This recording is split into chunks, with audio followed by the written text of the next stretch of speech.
Hello guys, and welcome back to another video. Today we will be learning about writing to files.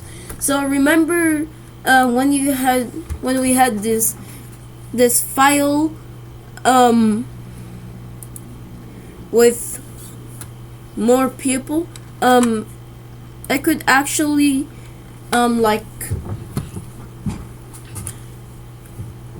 write to that file. So firstly, let's go for append.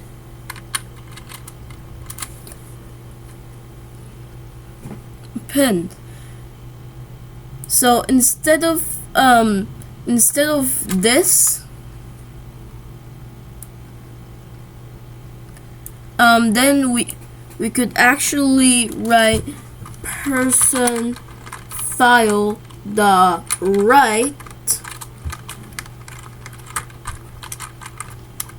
Toby Harry.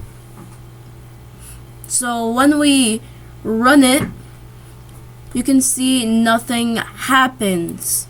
But if we go to the text, we can see Toby Harry. If we write this /n so that it keeps writing in a new line all the time.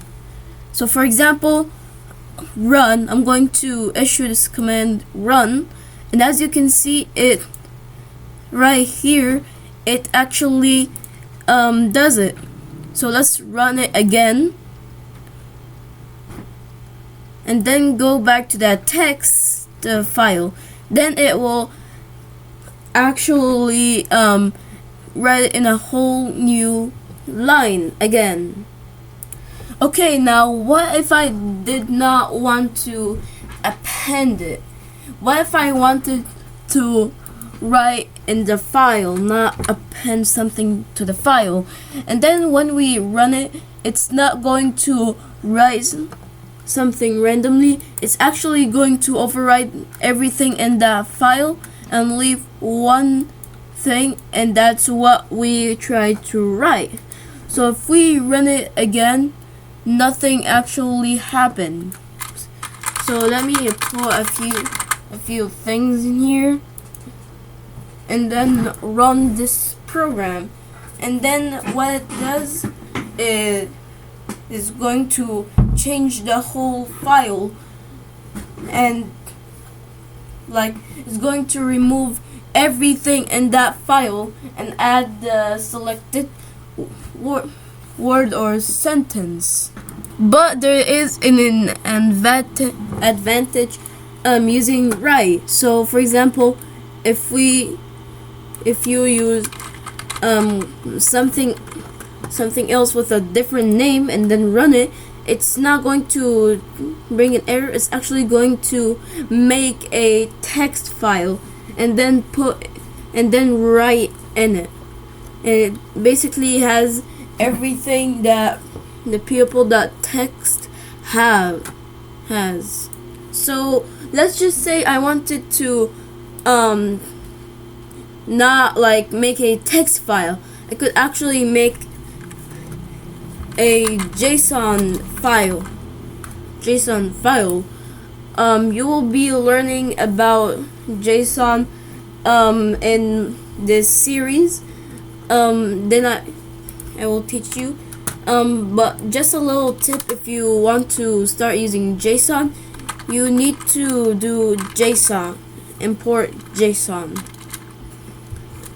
or just from JSON import everything.